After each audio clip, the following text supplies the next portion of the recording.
Alors je vais revenir en espace de fusion des transparences de type RVB parce que je vais maintenant faire des PDF RVB, ce qui peut être utile quand on veut imprimer sur une imprimante jet d'encre, parce que les imprimantes jet d'encre, contrairement à la presse de l'imprimeur dont on a parlé là juste avant, les imprimantes jet d'encre, ça c'est la presse de l'imprimeur qui nécessitait des images préséparées, et bien les imprimantes jet d'encre peuvent recevoir des images RVB et elles font la séparation en interne grâce à leur petit ordinateur, le Raster Image Processor, le RIP. Et une imprimante jet d'encre étant plus large au niveau des couleurs que ça peut sortir des couleurs plus saturées qu'une presse de l'imprimeur, c'est parfois intéressant de leur envoyer des images RVB plutôt que CMJN et laisser l'imprimante gérer la séparation quadrille, la séparation des couleurs. Donc voilà, j'ai fait édition, espace de fusion des transparences, je suis revenu en espace RVB du document.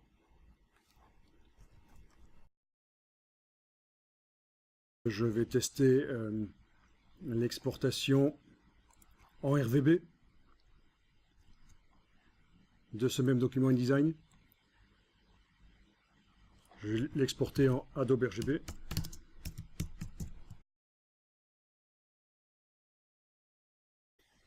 Pour ce qui est des repères et fonds perdus, je ne vais pas cocher les choses ici. Pour ce qui est de la sortie, je vais demander, là où on avait tout à l'heure demandé convertir vers la destination Euroscale Uncoated, mais cette fois-ci, je vais demander de convertir vers du Adobe RGB et d'inclure le profil.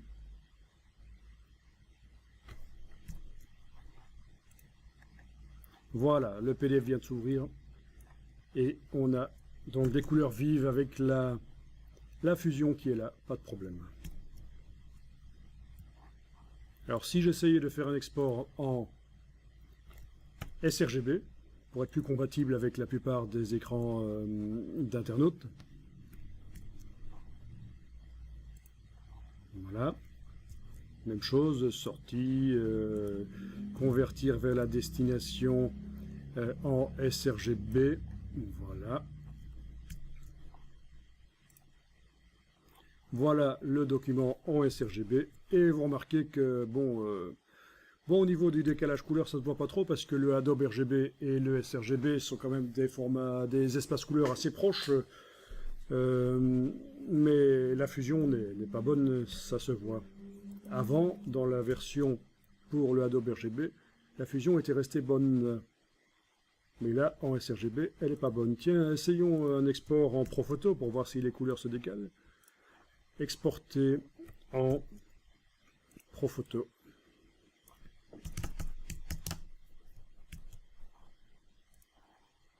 Donc ici, à sortie, convertir vers la destination Profoto.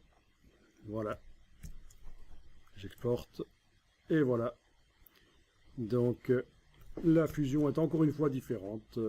Bon, pour ce qui est des couleurs, ça va être difficile avec ces couleurs-là de juger du décalage couleur qu'on a dans le Profoto par rapport aux autres. Ça va être difficile, mais bon.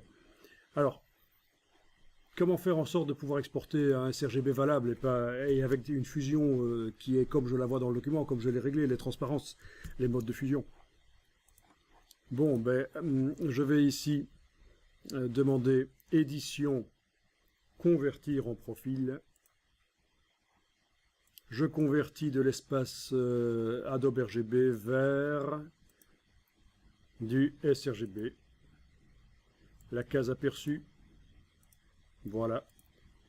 Ça change un peu, mais bon, c'est pas comme ce qu'on avait dans le PDF que je vous remontre là. Le PDF, oui, c'était carrément du noir, c'était devenu du noir dans l'exportation en sRGB, là où les deux formes se fusionnent. Ici, ça va, ça va.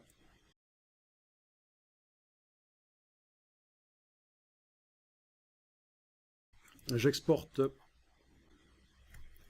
Je vais exporter en sRGB. Je vais indiquer que c'est la version 2.